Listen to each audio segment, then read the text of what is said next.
O primeiro longa dele é do ano 2000, é um filme ensaístico, meio documentário, ficcional, ele inclui elementos teatrais também, muito calcado em religiosidades ali do interior da Tailândia, né? Então, já seria um filme bastante híbrido, ele traz várias questões que depois vão ser aprofundadas no cinema contemporâneo, né? Esse filme se chama Objeto Misterioso ao Meio-Dia, e o filme seguinte dele é Eternamente Sua, depois ele tem As Aventuras de Iron Pussy, e finalmente O Mal dos Trópicos. O Mal dos Trópicos foi o filme que deu maior visibilidade para ele nesse primeiro momento, porque ele recebeu o prêmio do júri no Festival de Cannes, em 2004. E, a partir daí, ele ganhou uma visibilidade, especialmente na crítica, na teoria mais ocidentalizada, né? E depois, alguns anos, ele vai realizar o Tio Bumi, que pode recordar suas vidas passadas, e aí ele efetivamente recebeu a Palma de Ouro em Cannes, que é o maior prêmio do festival. E o Tio Bumi, só um parêntese, que tem uma menção ao Tio Bumi no Mal dos Trópicos, né? Tem um momento em que o personagem do Tong, ele menciona brevemente o tio dele, né, que era capaz de lembrar das vidas passadas, de recuar 200 anos no passado e ter memórias dessas vidas. E isso é o que a gente vê justamente no Tio Bumi, né? É um filme de 2010 e eu gosto de pensar um pouco o Tio Bumi como se ele tivesse em um parêntese dentro do Mal dos Trópicos, sabe? Como se toda a narrativa do Tio Bumi já tivesse acontecido antes de ele efetivamente filmar ela, né? Que o filme é posterior ao Mal dos Trópicos. E justamente o Tio Bumi, ele tem essa alcunha, né, de tio, e ele é tio de quem? Do Tong, né? Então é como se o narrador do Tio Bumi fosse justamente o nosso protagonista do Mal dos Trópicos. Então o Apichatpong ele faz essas relações assim, pensando em religiosidades, né, asiáticas ali do contexto tailandês, por exemplo, o budismo, elementos de animismo, a questão da transmigração da alma, né, que vai atravessando décadas e séculos e ocupando diversos corpos. A gente poderia pensar nos filmes dele nessa relação de transmigrações também. E aí, uma questão que aparece bastante sobre Mal dos Trópicos e sobre os filmes do Apichatpong de modo geral é essa questão das oposições, né, que vão aparecer, por exemplo, entre campo e cidade, a religião oficial, que seria mais associada ao budismo, e as práticas dos aldeões, que estão mais próximas de um animismo, né, crenças animistas. E até mesmo o filme, né, materialmente, ele vai trazer isso na forma, que é essa ideia de bipartição. Então, a gente tem uma primeira parte luminosa, né, esse romance melodramático e idílico ali na beira da floresta, e na segunda parte ele se torna sombrio, né, com elementos de suspense, quase inteiramente silencioso, né? E eu acho que essa ideia da bipartição ela é interessante como ponto de partida, mas dá para complexificar ela e nuançar a partir do próprio filme, né? A gente vai vendo elementos que se infiltram, né, de uma parte na outra. Então, na primeira parte, a gente vê, né, aquele momento de bestialidade em que um cheira a mão do outro, depois lambe a mão do outro. Então, vão tendo indícios ali de algo sombrio, de algo misterioso que está meio que latente nessa realidade, né, imediata. Então, essa fantasmagoria ela já meio que está sendo preparada pelo filme antes mesmo da gente virar para a segunda parte. Tem um autor, o James Quant, que ele fez a primeira obra sobre o Apichatpong, assim, né, no Ocidente. Ele é um teórico canadense, professor em Toronto, muito envolvido também com festivais de cinema e tudo mais. Então, ele é um pouco crítico a essa ideia de pensar em termos de oposições e de binários para olhar para a obra do Apichatpong. Justamente por pensar que as coisas estão muito mais misturadas, né? No contexto tailandês também, essa questão de Bangkok como capital e centro moderno e tudo mais, e a parte rural, elas estão muito misturadas, né? Muito mais misturadas do que opostas. A gente vê o Tong flertando com uma menina, né, no começo, depois o Kang logo ali já chama ele, quando eles estão em trânsito, né? Então, isso é próprio também das culturas asiáticas, né? De práticas sexuais não necessariamente redundam em identidades. Muito típico das culturas ocidentais terem esse olhar identitário sobre as práticas, né? E ali no contexto tailandês isso não necessariamente acontece. Então, esse trânsito tanto de papéis, expectativas de gênero, o fato do Tong se apresentar primeiramente como o personagem mais vulnerável, ele é o camponês, o outro é o soldado, então espera-se ali, né, já uma relação de hierarquia, mas o filme vai negar essa relação óbvia e transparente, né? A gente vai ver as coisas muito mais complexas entre eles, momentos em que o Tong assume o domínio, né, assume a frente nessa relação. Elementos simples como ele se vestir de soldado, né, é muito frágil essa ideia da identidade. Então, o militar basta estar uniformizado que ele se torna essa figura, né? E o contrário também é válido, né? Então, pensando como esse filme vai estar repercutindo nessa ideia de realismo fantasmagórico, eu gostaria de contextualizar um pouco essa tendência, né, que acaba surgindo de fato com o livro do Sinuspe, né, nomeada como tal, e a professora Cecília Mello, que organizou o livro e cunhou esse termo, partindo um pouco da ideia, um pouco não, né, inteiramente, da estética realista do André Bazin, que é um teórico francês que, ali nos anos 50, observando cinemas, neorrealismo italiano, cinema de Jean Renoir, ele vai estabelecer uma série de critérios que meio que definiriam o que é um filme realista naquele momento, né? Então, temos elementos como uso de planos sequências, que são esses planos bem longos, filmagem em locação e não em estúdios, né? Uso de atores não profissionais. Então, a gente vê profundidade de campo. Tudo isso é uma estética que vai buscar aproximar a experiência fílmica da realidade, com aspas, né, em algum nível. Porque não é também uma ideia ingênua de transparência e de acesso direto à realidade. O realismo fantasmagórico e o realismo basiniano, ele vai estar muito consciente de que essa realidade é construída também, ela é um artifício, né? Aqui a gente vê isso bem claro, né, de como que, enfim, tem elementos de luzes, cores. Aquela floresta, ela não é naturalista, né? A gente tem ali uma iluminação que ela é da base do artifício. O momento da primeira parte também em que Kang e Tong estão naquele número musical, a gente tem esse excesso de luzes coloridas, aquele sol pintado na parede, extremamente kitsch, né, e camp, assim. O momento do templo também, aquelas luzinhas de Natal. Então, são vários elementos que trazem para esse artifício nessa paisagem natural, né? Então, como eu havia mencionado, esse fenômeno ele é identificado primeiramente no cinema asiático e depois a gente consegue perceber que não está restrito a esse espaço. A gente tem alguns dos cineastas que eu mencionei, né? Apichatpong, Tsai, Naomi Kawase, e para além desse cinema asiático temos Béla Tarr, né, na Hungria, Gus Van Sant nos Estados Unidos, Lisandro Alonso no México, Lucrécia Martel também na Argentina. O Lisandro Alonso e Lucrécia Martel, aliás, são argentinos. Carlos Regadas, mexicano, Claire Denis na França, por aí vai. E aí no Brasil a gente tem também uma produção realista fantasmagórica a partir dos anos 2000, incluindo alguns filmes como A Alegria, Trabalhar Cansa, A Festa da Menina Morta, Boi Neon e, mais recentemente, As Boas Maneiras. Isso só para mencionar alguns, tem vários. E acredito que vocês consigam pensar em outros também, se quiserem trazer ideias depois.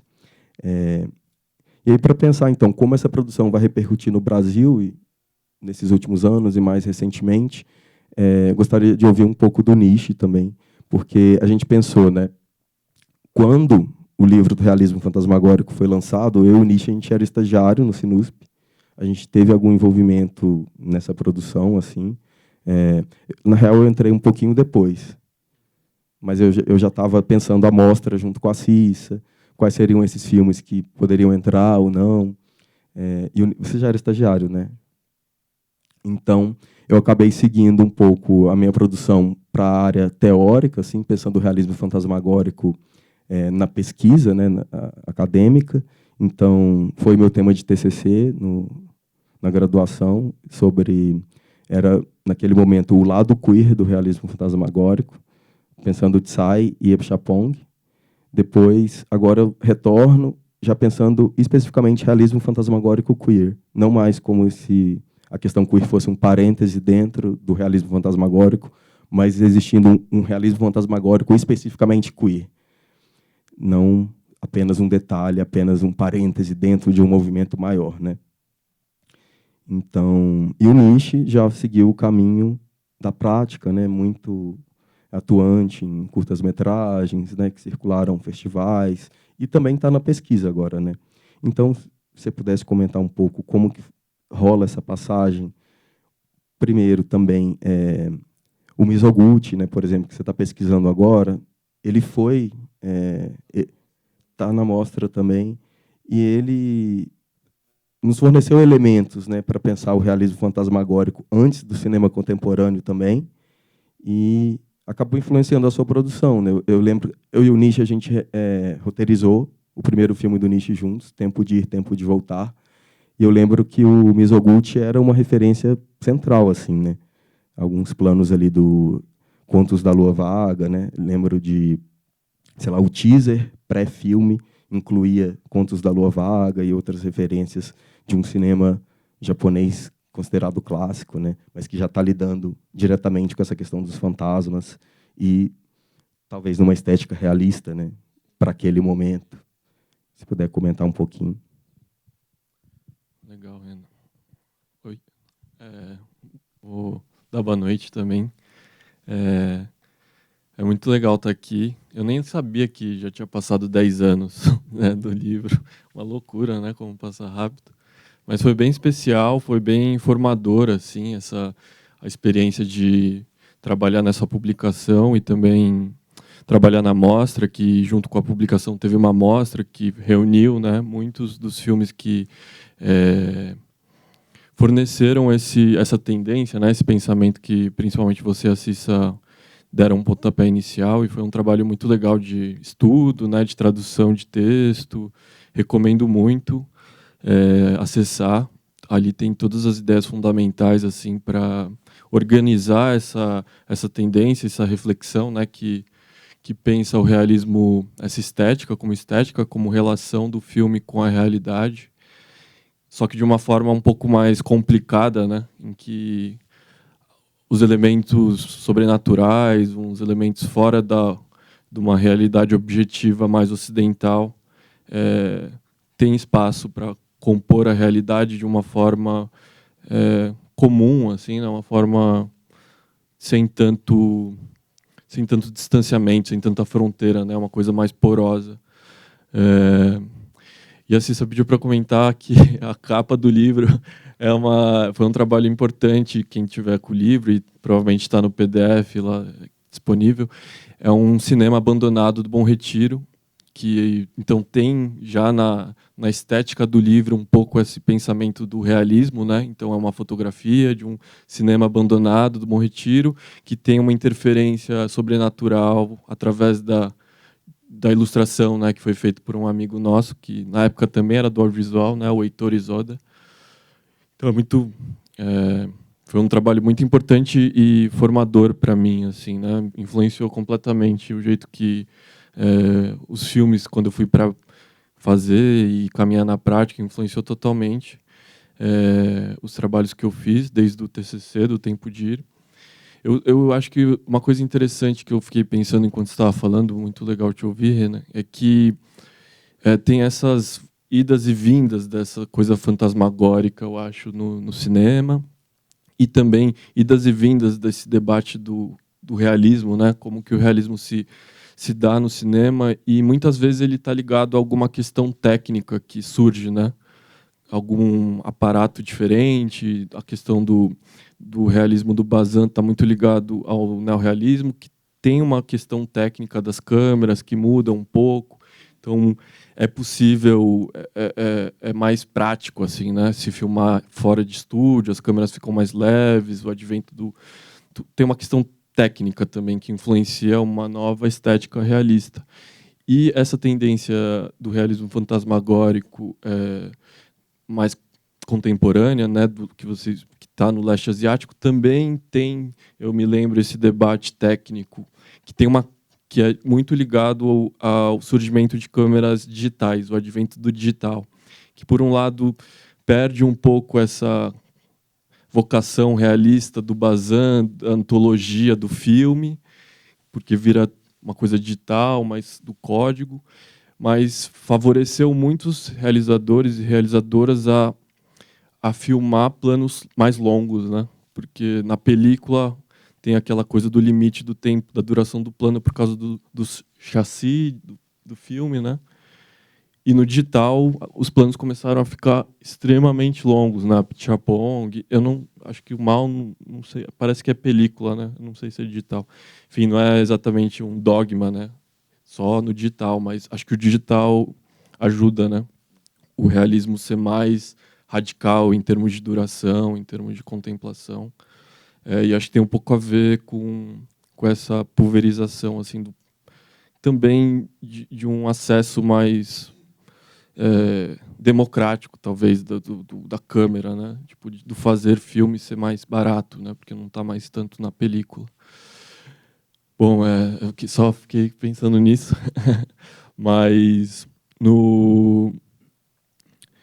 quando a gente fez o livro, eu fiquei muito influenciado por essa estética, né, do realista, principalmente do plano sequência, em que o plano ele não é um plano virtuoso, né, no sentido técnico de tipo uma grande loucura da câmera que vai, volta, segue, entra, sabe? Tipo, é um plano simples, mas que dá tempo para as coisas acontecerem no tempo delas, né, no território delas, no contexto delas, assim. E eu acho que o realismo fantasmagórico faz muito isso. Tem muitos planos longos em câmera parada, em plano aberto. E isso me interessava muito, porque isso não quer dizer necessariamente estagnação, sabe? Tem um pouco isso, mas tem uma progressão cênica que é muito interessante. E também, fazendo a mostra, a gente vai vendo que tem várias abordagens diferentes desse realismo fantasmagórico, tanto no comportamento da câmera, assim, nesses pilares assim, né, que a gente pensou do Apichatpong, do Tsai Ming-liang, da Kawase, são filmes muito diferentes, né? Questões diferentes, contextos diferentes, uma estética um pouco diferentes também, né? E uma construção da fantasmagoria diferente também, né? O Apichatpong mais nessa umidade, nessa coisa animista, né? O Tsai numa coisa mais urbana,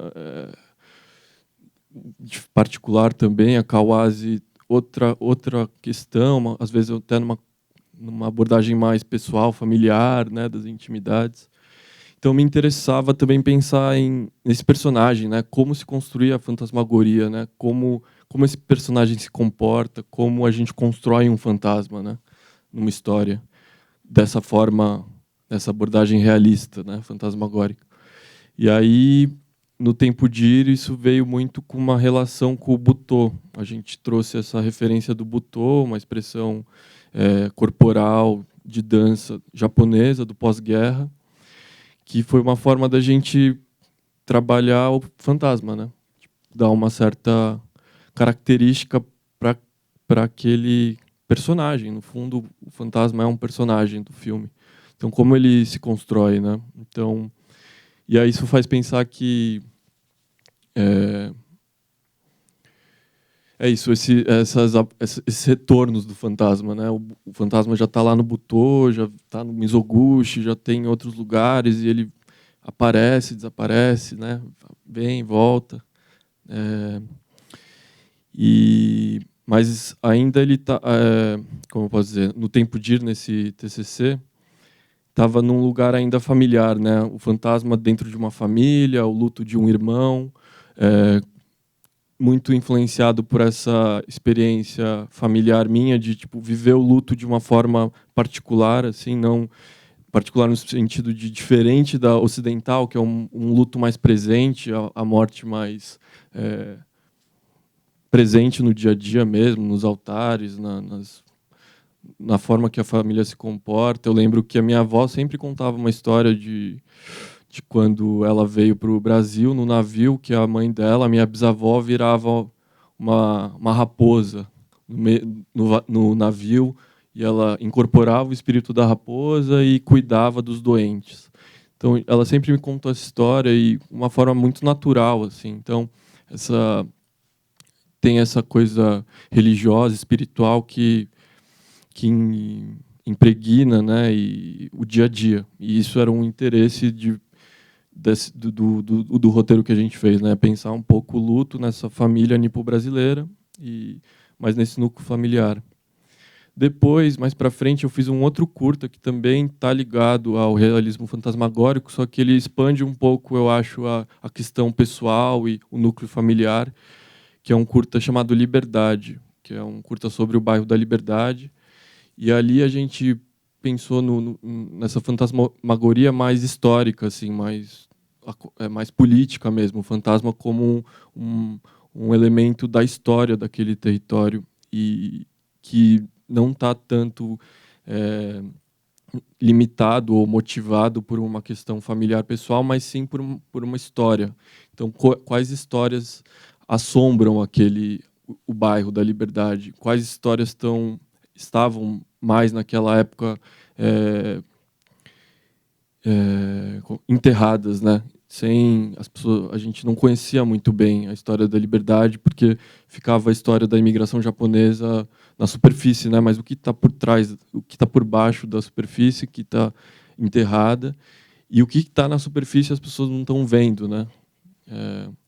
Porque na nossa cabeça, essa história da imigração japonesa no bairro da Liberdade estava assombrando a realidade e a história do bairro. Então, quem mora lá atualmente não são mais os imigrantes japoneses, são imigrantes de outros lugares. Então, quem está sendo visto, quem não está, sabe? E também, hoje em dia, o passado ligado à escravidão do bairro está muito mais presente. O curta que a gente fez é de 2018, e naquele momento estava meio que surgindo isso também, tipo, resgatar melhor essa história apagada mesmo do bairro, que tinha Forca, o Chaguinhas, a Capela dos Aflitos, enfim. Então, nesse momento, a fantasmagoria, o realismo fantasmagórico veio também nessa dimensão histórica, né? Para mim é quase uma virada de sair desse lugar familiar, pessoal, em algum nível, e ter essa força histórica de alguma forma também. Era isso que... Eu acho que os filmes têm isso, né? Legal, Nishi, obrigado. Muito bom te ouvir também. Interessante você trazer essa questão política, porque é uma preocupação para você e ela está muito presente no Apixapong, no Tsai, né? Uma questão que estava ali colocada nos anos 80, com essa migração para o digital, era justamente que, a partir do momento que você pode criar imagens sem uma necessidade de referência ao real, havia essa preocupação de que as narrativas se distanciassem da realidade, se tornassem muito fantasiosas, despolitizadas. Falava-se muito do fim da cinefilia, né, o cinema enquanto essa experiência coletiva e política também estaria desaparecendo, mas aí o digital vem mostrar que não, né? Foi uma forma, na realidade, de se aproximar ainda mais desse real.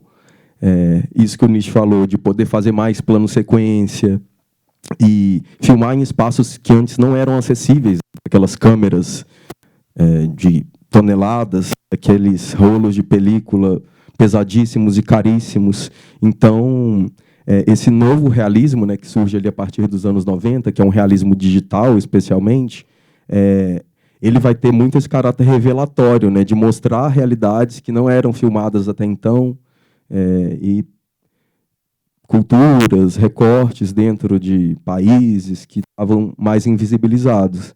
E aí que a gente vê muito forte essa ascensão do cinema queer, né, como que o cinema queer vai estar também associado a esse realismo fantasmagórico. No caso do Apixapong, a gente vai ter muito forte essa região onde ele filma, na Boa, que era uma região de caça de comunistas nos anos 70, né? Então, Tá rolando? Tá. Ali, então, quando a Tailândia estava sob governos monárquicos, ditatoriais, e de grande mesmo genocídio de populações ditas comunistas, né, mas que na realidade eram muitas vezes apenas camponeses que estavam ali, e era interessante para o governo fazer esse genocídio higienista, né, como a gente vê até hoje, em outros contextos, em outros países, e, enfim, acho que em todos os países tem a sua parcela de genocídios, né? E no caso do Apichatpong, você tem essa população camponesa, você tem os imigrantes do Laos ali na fronteira, que vão estar sendo perseguidos e muitas vezes fugindo para a floresta, né? E na floresta sofrendo essas metamorfoses, os desaparecidos políticos que são encarados como fantasmas, né? Que são esses corpos que não estão nem lá nem cá, eles são liminares também, né? Nesse sentido, eles estão e não estão. Os desaparecidos, eles tipo não são dados nem como mortos, mas você não também pode dizer que eles estão vivos, né? Essas pessoas simplesmente somem na mata. No caso do tio Bumi, por exemplo, a gente tem o personagem do filho do Bumi, o Bunsong, que ele se transforma num macaco fantasma, né, na floresta. Então, isso é bem diretamente relacionado com a história política da Tailândia, da região de Isan e de Nabua. E no caso do Tsai, isso também está presente, olhando para uma transformação política em Taipei. Ali no caso dele, é um momento de transformação urbana muito forte, e aí espaços antigos vão sendo demolidos indiscriminadamente, apagando memória, né, sem se importar com a permanência da memória espacial, né, nesses lugares. A gente tem, por exemplo, o Goodbye Dragon Inn, do Tsai, que ele vai testemunhar uma última sessão de cinema, de um cinema gigantesco ali que está para ser desativado. Então, Furro, simbolizando esses muitos espaços que desaparecem e com eles somem memórias afetivas, né, memórias políticas. E Taipei passou por um processo de muito crescimento ali nos anos 70 e muitos prédios sendo construídos, uma cidade extremamente úmida e chuvosa, com um solo poroso, que não comporta essa quantidade de prédios, e aí os prédios afundam, e o Tsai mostra isso para o lado surrealista, né, absurdo, nonsense, mas é um dado da realidade imediata também. Acho que é um pouco isso, assim, essa relação do digital, né, como ele possibilita esse maior engajamento na realidade. E aí, o interessante é pensar também que alguns teóricos vão dizer que, na realidade, o digital ele não está desvinculado de uma ontologia do real também. Ele também está filmando o real. Não é como se, tipo, só porque você pode criar imagens sem referenciais, não quer dizer que elas vão ser criadas inteiramente do zero, né? Elas ainda vão... Vai ser outra forma de ser indéxico, né? Tipo assim, se a película ela capta a luz e a luz vai ser impressa ali no nitrato de prata, etc., uma reação química, no caso do digital, a realidade ela também vai se tornar algo. Ela que está imprimindo no 0 e 1, né? do código binário. Enfim, a gente ainda depende dessa realidade para produzir as imagens, né? É um pouco isso. Perguntas, comentários? Boa noite. Primeiro, obrigado pela exposição. Sempre um prazer ouvir vocês dois. Quando o Nietzsche estava falando dessa história da avó dele que se transformava em raposa, eu fiquei pensando muito numa coisa que eu achei interessante no filme, que volta para uma coisa que o Renan falou no começo, que é sobre essa estrutura bipartite do filme, né? E eu queria pensar um pouco isso em relação à noção de realismo. É um comentário para a pergunta. Basicamente, eu vou aqui falar a voz da minha cabeça. Espero que vocês respondam esses fantasmas. Mas eu acho que é muito curioso como a segunda parte do filme me dá muita sensação de ser justamente essa história. Parece quase como uma história contada ao redor da fogueira, de algum modo, né? E me parece que, de alguma forma, ela é uma segunda parte que ela é assombrada por formas do passado, assombrada por um certo cinema mudo, por assim dizer, por esse uso de cartelas, pela falta de diálogo, né, que contrasta fortemente com o realismo da primeira parte. Não é que ela não seja realista, mas que ela tem uma concepção muito própria de realismo. e de um realismo que está nessa relação dialética com o fantástico, a imaginação, o espiritual, por assim dizer.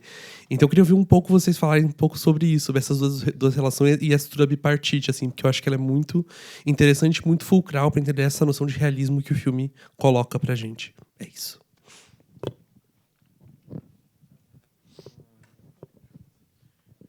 Tá, vamos lá. Acho que tem tudo a ver mesmo o fato de ele estar trazendo referências a artes do passado, né? A gente vê aquela gravura, que é uma gravura milenar do homem com a ligação espiritual com o tigre. A cartela que abre essa segunda parte também é uma gravura bem antiga, né? Que é o tigre, assim, como se fosse nessa estética bem não é 3D, né? Super plana, assim, tipo. O cinema silencioso também, sem dúvida, o uso de cartelas. E essa questão do bipartite, que eu gostaria de, né, confundir ela um pouco, sabe? De pensar que, mesmo na segunda parte, você tem elementos do melodrama da primeira e vice-versa, e na primeira você tem elementos desse horror, dessa estranheza da segunda, como elas estão muito mais contaminadas e imiscuídas, assim, porque justamente eu acho que esse é o lance do realismo fantasmagórico, é ser quase esse contrassenso, sabe? Por princípio, realismo fantasmagórico, você já tem nesse termo uma complicação conceitual, né? Que seria uma coisa que leva em direção quase um paradoxo, né? O que leva em direção ao real e o que leva em direção ao fantástico, e estão ali juntos. E aí, no meu olhar, pensar isso de uma forma queer é duplicar o paradoxo, sabe?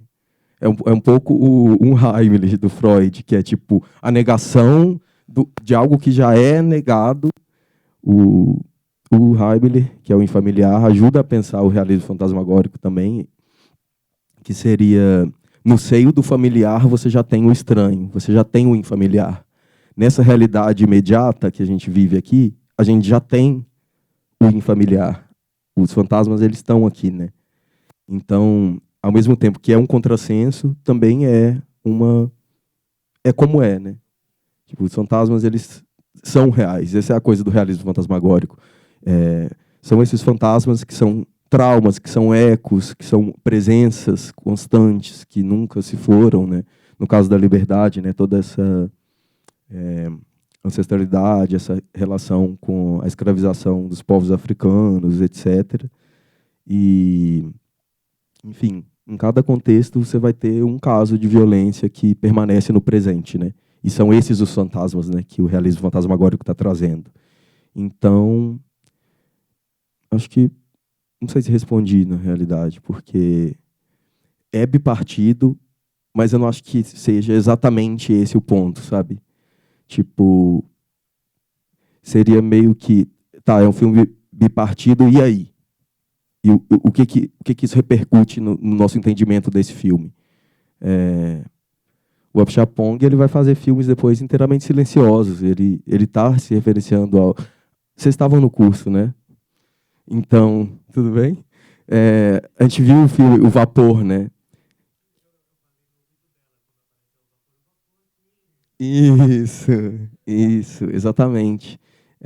Ele faz vários, ele está sempre dialogando com esse primeiro cinema, o uso de preto e branco. Aqui a gente tem também, né? O still, né? Seja de pinturas, gravuras ou mesmo fotografias. No Tio Bumi ele vai incorporar muito fotografias do set, que depois se tornam, né, fotos inseridas ali no filme. Então é um pensamento não dicotômico, né? Não é uma coisa versus a outra. Primeiro, muitas análises do Apichatpong vão cair nisso. Tipo, primeiro é luz e depois é sombras. Tipo assim, o budismo em si já não é dicotômico, porque é um equilíbrio dinâmico, né? Não é uma coisa depois a outra. É as coisas, o yin yang, né? Aquilo ali é o equilíbrio dinâmico. As coisas estão circulando, elas estão coexistindo. Tem o branco no preto e tem o preto no branco, né? Então não é o branco aqui e o preto aqui. Tipo, tem o germe de cada um dentro do outro.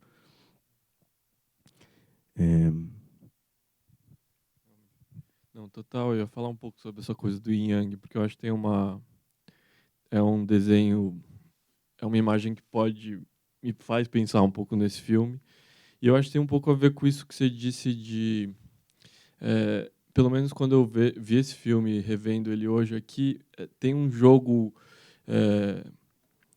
pelo menos comigo, não sei como é com vocês, mas tem um jogo de você ficar tentando ecoar um pouco da primeira história com a segunda e rever a primeira história a partir da segunda. Então você fica nesse movimento de ir, voltar e voltar. Por mais que tenha essa fronteira, né, mas o jeito que, principalmente pelas escolhas dos atores, né, seriam os mesmos, tem uma conexão que me remete a eco, assim, né, os ecos vão meio... E essa fantasmagoria de, tipo, a primeira parte tá assombrando a segunda, e você tentando criar uma relação, e aí depois você revisita a primeira com o que está acontecendo na segunda, e vai fazendo esse movimento circular, assim, né, espiralar quase. Mas é legal isso que você falou do cinema mudo total. E eu acho que no primeiro também tem outros ecos, né, com uma coisa mais pop, né, com a música, com o karaokê. Ele vai criando essas outras criando porosidades entre o filme e outras linguagens, né, tipo, mesmo a folclore, a imagem, a gravura. Só para complementar uma questão que eu lembrei, por que pensar para além desse binário? Porque eu acho que o binário pode ser uma armadilha ocidental, sabe?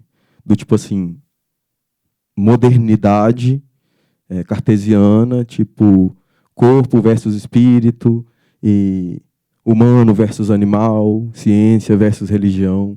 Tipo, botar as coisas nessas caixinhas, na real, é contraprodutivo, né? E eu acho que esse cinema está borrando essas fronteiras, sabe? E até mesmo para pensar em termos de heterossexual, homossexual, tipo, como que o queer justamente vem confundir essas fronteiras.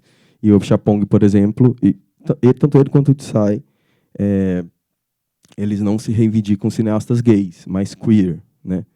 Eles já estão ali cientes de que o queer abre mais as fronteiras para uma indefinição, para uma complicação e junção dessas coisas todas, né? Então,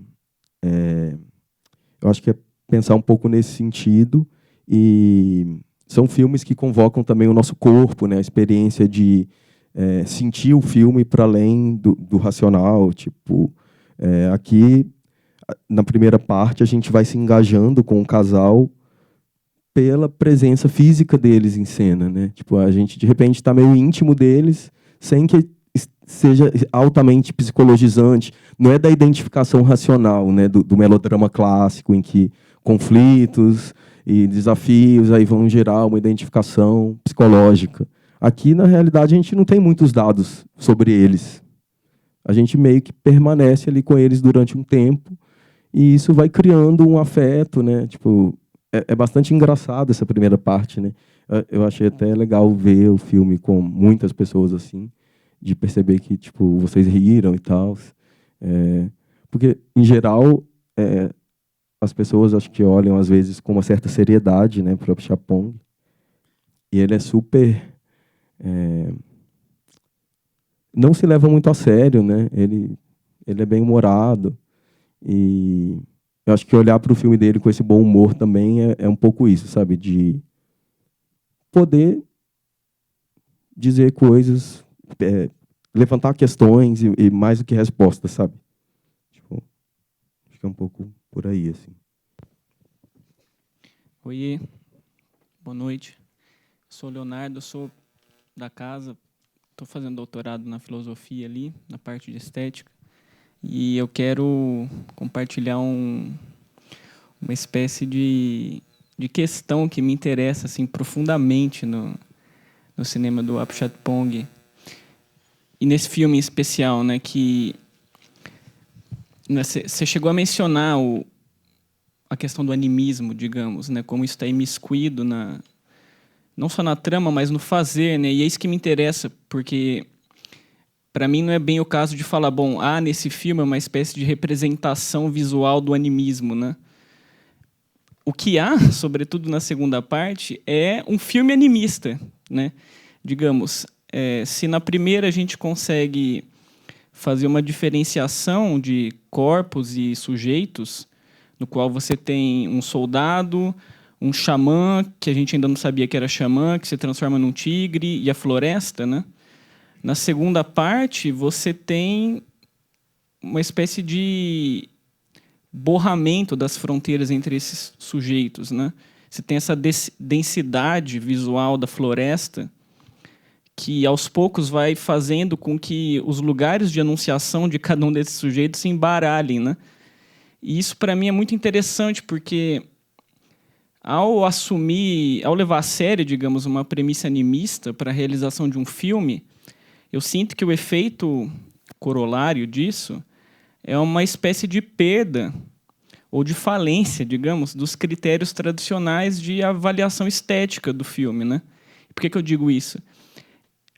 Lá por uns 10, 15 anos atrás, eu lia bastante as resenhas do Pablo Vilaça, né, do Cinema em Cena, para poder me instruir dos filmes que estavam lançando, né, e para eu poder acompanhar os filmes, querendo ou não. E era muito interessante, porque ele tem tipo umas 2 resenhas sobre o Apichatpong, né? A do Mal dos Trópicos eu acho que ele não fez, mas Tio Bon Mi eu lembro de ter lido, e do Cemitério do Esplendor, se eu não me engano, né? E é engraçado, porque aí, para mim, o que interessou não era nem tanto a natureza da crítica, mas como esse sujeito, que estava tentando sustentar uma espécie de posição tradicional da crítica, né? Ele fracassava, assim, circunstancialmente em tentar caçar o que no cinema tradicional não se efetiva no cinema do Apichatpong, ou seja, essa obsessão em identificar na trama uma espécie de estrutura de 3 atos espartilhados, muito bem divididos, né? Essa busca por uma catarse que vai acontecer no final, esses lugares de enunciação dos humanos e esse foco, digamos, da câmera como uma extensão de um ponto de vista humano, né? Quando isso fracassa, né, a aplicabilidade dessas categorias fracassa, né, como se orientar?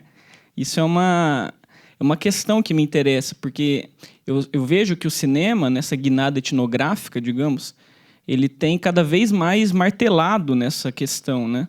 Então, por exemplo, A Flor do Buriti, né, que é um belo filme que saiu recentemente, né, da René Nader e do João Salavisa, se eu não me engano. Ele tem essa premissa, né? Tipo, ele incrementa na trama o tempo do mito. E que não é uma má circularidade, né? O fato da trama retornar faz remissão a uma estrutura de sentido que não é como a gente conta história, geralmente, né? Digamos, da progressão cinematográfica da história, né? Tal como a gente foi habituado. E aí você não é feliz, digamos, tentando transpor, né, grosseiramente um plano no outro, né? E isso me pega muito assim no cinema do Apichatpong, né? Tipo, desse momento crucial no qual você, ao ver a câmera, não está vendo o ponto de vista de um humano, digamos. É o ponto de vista talvez da floresta, talvez do tigre, talvez da câmera ausente, talvez de qualquer coisa, né? E, enfim, é interessante, né? Porque aí trazendo para a filosofia, você tem essa ideia forte da aporia, né? O Derrida trabalha muito com isso. Ou seja, aquela estrutura de sentido que ela é camaleônica, ela é ambivalente, ela existe na passagem de um plano ao outro, né? E eu me pergunto se, enfim, como a gente se orienta, né, em cima disso. Legal você trazer isso que eu tinha esquecido de mencionar, que é esses pontos de vista não humanos também.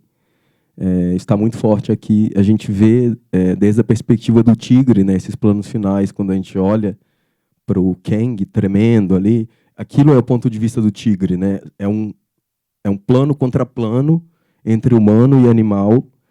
E isso eu tento pensar isso na pesquisa, que é esse olhar que é do tigre, é de um humano que está operando aquela câmera e é da própria câmera. Então, isso a ideia de ciborgue, né, da Donna Haraway, que seria isso, biológico, tecnológico, humano, animal, enfim, todas essas fusões, esses híbridos que somos nós, no fim, né? São os nossos corpos contemporâneos, permeados de tecnologia e de hormônios e de comprimidos, de cápsulas e pílulas e telas, enfim. Já somos esses corpos ciborgues, né? Eu acho que esse filme já vai estar trazendo isso de forma bastante clara. E aí um dado que, quando você fala em termos de esse sentido camaleônico, né, que vai se transformando, é exatamente isso. Assim, o Mal dos Trópicos, o título original dele, Sut Pralat, significa tipo monstro, bicho feio, sabe? E o Apichatpong vai falar que o próprio filme é esse monstro. Ele é esse monstro que se metamorfoseia diante do olhar das pessoas, sabe? Então, é um pouco isso, né? O próprio filme pensado como esse corpo monstruoso, e aí essas dicotomias entre espaço e corpo, figura e fundo, tudo isso vai estar sendo borrado ali, né? A floresta, ela é um corpo, ela é filmada como um corpo. A gente tem planos, detalhes, né? Da árvore, do chão, das folhas, tudo também. Ele não faz essa distinção entre quando ele está filmando um humano e quando ele está filmando o tigre, quando ele está filmando a árvore. As coisas, então, ganham uma mesma dimensão, né? Em potencial. E aí, como se orientar nesse espaço, né? Nesse espaço outro, assim? Eu acho que é não se orientar, é a desorientação, justamente. Eu penso numa teórica queer que acho que ela ajuda a pensar um pouco esse trânsito, esse perder-se no espaço, que é a Sara Ahmed. Ela vai falar em termos de fenomenologia queer. E ela fala, desorientar-se também é uma forma de se orientar, sabe? E aí, pegando a ideia de orientação sexual, né? E ela vai falar em termos de desorientação mesmo, que às vezes estar perdido é o caminho, e não se orientar, né? Então, legal quando você traz a questão do mito também, porque eu acho que o mito, trazendo referências, assim, tipo, o Barthes vai falar em mitologias, que o mito ele é sempre já um segundo sistema semiológico. Você tem as coisas imediatas, tipo os signos e os significantes, e o mito ele já pega uma primeira ordem e ele já significa ela por cima, sabe? Enfim, é meio complexo, mas é quase essa ideia do Heimlich, que duplica um estranhamento. O mito ele já duplica essa mitificação, sabe? Então, enfim, é meio complexo, eu acho. E aí me leva a pensar também no fantástico, sabe? Que o Todorov vai trazer em termos justamente dessa impossibilidade de se definir entre uma coisa e outra, sabe? Que é quando você tem uma explicação racional para a coisa, ela cai para o estranho. Quando você assume que naquele mundo da fantasia, da ficção mais propriamente, né, essas coisas acontecem, aí você cai para o maravilhoso. O fantástico ele estaria exatamente nessa linha de hesitação entre uma coisa e outra. Você nunca saber se aquilo realmente aconteceu, se aquilo foi uma viagem do personagem, ou se naquele mundo enfim, o espírito do boi ele se levanta e vai. Se os vagalumes podem conversar com o personagem humano, a gente não tem resposta para essas questões, né? E aí, só para fechar, sobre o animismo. É também uma questão complexa e não é simplesmente... Porque o Apichatpong ele vai dizer mais posteriormente, porque assim, no primeiro momento, a obra dele vai ser olhada como um elogio desse animismo, o animismo pensado como uma alternativa a uma religião opressora de Estado, que estaria mais relacionado ao budismo, ali no caso da Tailândia, né? Tipo, mas aí não é bem assim também. Ele não olha para esse animismo como uma possibilidade de recuperar esse passado perdido, idílico, sabe? Não ele não é ingênuo nesse sentido. Ele vai falar já em entrevista sobre o Memória, que é o último longa dele, ele vai falar que ele não acredita em fantasmas e que ele acha que o animismo é danoso para a população tailandesa. Aí, depois de você acompanhar uma filmografia por 2 décadas e todo mundo falando é animismo e que coisa linda, o Apichatpong vem falar, não, não é bem assim. Porque o animismo também pode ser usado como uma ferramenta de Estado, e o que ele observa lá é as pessoas têm medo de tudo, elas têm medo da cadeira, porque a cadeira tem um espírito. E aí isso é usado para dominação, né? Tipo, a questão é, todas as religiões, todas as crenças, elas podem ser apropriadas e podem ser deturpadas, né? Então, não ser essencialista em relação a nada, sabe?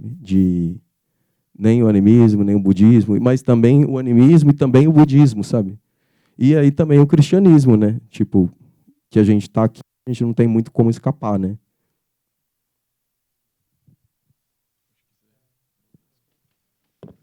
Obrigada. Mas antes disso, ela tá me perturbando aqui para passar o microfone.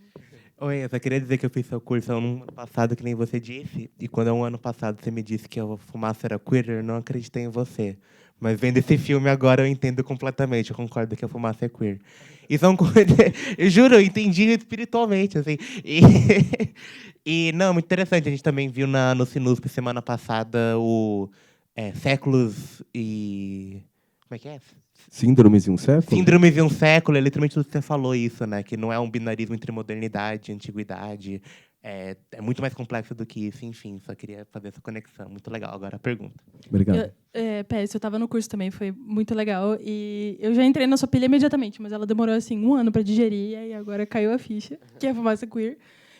Mas o que eu fiquei viajando, assim, eu ia fazer uma pergunta sobre como essa coisa de um filme ser visto como realista geralmente faz com que a fotografia dele lembre essa fotografia também. Realmente os quadros parecem uma fotografia de um lugar, e aí as figuras humanas ali que estão se movimentando naquele espaço que parece estático, elas desaparecem, assim. Interessante que elas somem no meio da natureza, porque elas estão integradas. É uma viagem meio assim. E você já respondeu. E também a questão de não ter esse binarismo.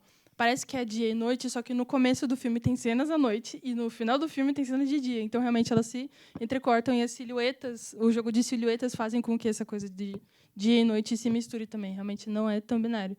Daí a minha pergunta é mais uma frase que ficou martelando na minha cabeça na segunda parte, que eu tive dificuldade de digerir também, mas eu acho que faz parte da experiência, que quando tem aquela figura do macaco nas árvores que conversa com o soldado, ele deixa clara essa dicotomia não ser tão clara assim, porque realmente se confunde ali quem é a presa, quem é o predador, quem está caçando quem. Naquele momento, ele vira e fala que realmente é um espírito que está sozinho, e parece que ele está falando também do camponês, né? Que você não... Ele é o mesmo ator, então ele confunde ali os personagens. E ele fala, você vai ter que escolher se você vai matar ele ou se juntar a ele. E aí eu queria perguntar qual que é a sua interpretação dessa fala, o que isso significa, assim.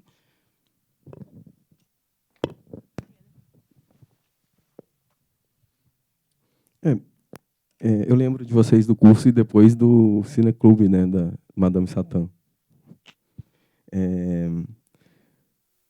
Primeiro, essa questão de confundir esses papéis, presa, predador, ele é caçado, mas também é o companheiro, ele é a caça e o companheiro, né? Eu acho que isso tem a ver com essas relações de poder que estão dadas ali na relação deles, que vão para muito além de, sei lá, preferências, posições e etc. Tipo, que vão se complexificando também nesse jogo, né, de desejado, amante, amado, e caçador e caça. Acho que isso repercute um pouco nessa ideia queer de não ter papéis tão fixos e posições estanques para nada, assim. E quando o Tong veste o uniforme de soldado para ir procurar emprego, sabe? Eu acho que revela um pouco dessa fragilidade das identidades, sabe? Ou dos papéis, das expectativas, que é simples assim, sabe? Ele colocou ali a roupa de soldado, aí ele passa a ser lido como um soldado. E na mata, depois, o Kang, ele passa lama no corpo, ele passa folhas, ele se camufla ali, ele se torna mata, né? E aí ele não consegue mais ser encontrado pelo outro. Então, essa fusão entre corpo e espaço, e, assim, no meu ponto de vista, ali no final, ele se entregou, né? Ele deixou tornar mata e ser devorado pelo tigre e se tornar esse a Donna Haraway de novo, né, espécies companheiras assim, tipo, que se co-constituem, né? Uma existe em relação à outra. E uma outra coisa que também acho que deixa isso um pouco claro, assim, essa ideia de esse curto-circuito, é, por exemplo, quando o vagalume conversa com ele e o som do vagalume é como se fosse uma frequência de rádio, né? Então tá ali algo da ordem do tecnológico e associado a esse bichinho ali na mata, né? Então, como que essas coisas não estão muito bem separadas e blocadas, né? Tipo, sei lá, o som do vagalume é um som produzido, né? Ruidoso. E aí, nesse sentido, que também toda essa sonoridade da mata, ela é altamente artificial e construída. Ela não é, tipo, som captado em loco e, tipo, filmou, captou o som da floresta e usou aquilo ali no filme. Na real, é um trabalho de construção musical, tipo, música concreta, música industrial, sabe? Tem um compositor ali por trás daquela trilha. É música concreta, basicamente. O Apichatpong, ele fala isso explicitamente, tipo assim, ele queria que a trilha fosse tipo música concreta a partir de ruídos da floresta e essas produções artificiais de som de rádio, enfim, transmissões e por aí. Eu acho que tem uma é fascinante perceber que todas essas questões que estão sendo trazidas, essas reflexões se manifestam nas escolhas e no estilo dele, né? Na forma que ele enquadra, isso que você comentou, né? Dessa proporção da figura humana nos espaços abertos, né? Quando o tigre humano está lá em cima, muito pequenininho, a mata vai engolindo eles, né? Ou quando eles estão brigando fisicamente, eles estão meio que se misturando com a vegetação, né? Então, todas esses borramentos estão no estilo, né? Nas escolhas estéticas dele, de enquadrar, ou mesmo o uso do som, né? Acho que o uso do som, a voz, né, das personagens, principalmente é legal também essa coisa que você falou, né, que essas misturas já estão na primeira história, né, dele vestindo a roupa. Eu não tinha pensado nisso, é muito interessante. Mas acho que no som das vozes, né, o uso da voz over e da quem está falando, quando, isso ajuda muito a criar essas dúvidas e essas fruições, né? Tipo, pode ser essa figura, mas pode ser outra voz. Então tem uma virtuosidade assim, né? De uma direção que consegue utilizar todas essas ferramentas de estilo e de linguagem, né? Para criar esses borramentos, né? É meio impressionante assim. Só para complementar aqui, acho que é importante dizer que esses borramentos que ele faz não é um pensamento meramente principista ou estético, sabe? Do tipo assim, isso tem implicações éticas e políticas. Pensar esse humano, animal confundido ali, não é só pela experiência de tipo borrar fronteiras abstratamente, sabe? Ele está falando sobre como lidar com o outro, sabe? Como ter uma postura ética diante das alteridades, sabe? De novas formas de viver no mundo. É o rolê da Donna Haraway mesmo, de espécies companheiras, co-constitutivas, ciborgue. Não é só para, tipo, vamos transgredir todas as casinhas e caixinhas. É tipo assim, sim, vamos ter uma relação mais respeitosa com o que a gente não entende, que a gente não conhece. Não é tipo essa grande questão descartiana, sei lá, de botar cada coisa em seu devido lugar, sabe? Porque isso é violento, né? Foi isso que justificou tantos processos genocidas, etc. Porque, tipo, o outro é pior, sabe? E aí esse cinema vai dizer, tipo, a gente não precisa entender esse outro para, tipo, respeitar ele e ter uma postura ética com ele, sabe? É um pouco que vários teóricos, mas o Agamben, por exemplo, ele vai falar em O Aberto, sobre o homem e o animal, que é uma forma de olhar para esse animal, que seria esse outro do humano, mas que não é em termos binários, né? E assumir que o humano não é capaz de compreender tudo sobre esse outro e não precisa ser capaz para, tipo, respeitar e ter uma lida minimamente, sei lá, não violenta, sabe? Tipo, essa ideia de, tipo, conhecer tudo, ela já é por si violenta, né? Porque é impossível, né? E aí é, tipo, aceitar que existe uma zona de indefinição, um mistério ali.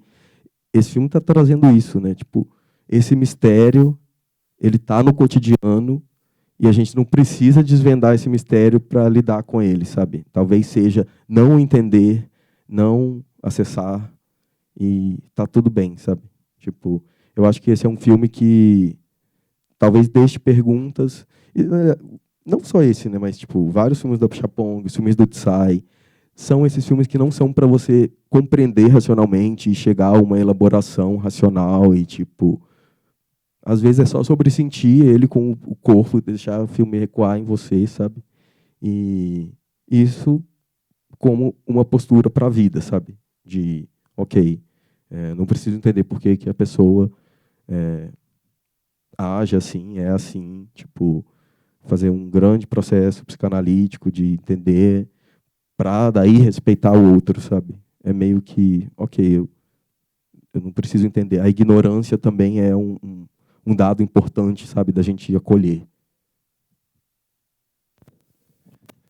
Gente, deu o nosso tempo para o debate. Gostaria de agradecer novamente o Renato e o Pedro. Convidá-los para acompanhar o resto da mostra, Amores Fantasmas. Ela vai até o fim dessa semana. Vai ter sessão ainda do filme Quando Chega o 10º Mês, que é um filme vietnamita que também puxa bastante dessas questões folclóricas e simbólicas, é bem legal. A gente está passando também uma cópia em 35mm do Dona Flor e Seus Dois Maridos, vai passar na sexta-feira. E lá no Maria Antônia vai ter também no sábado exibições. E é isso, muito obrigado, boa noite. Obrigado novamente. Obrigado, gente. Boa noite.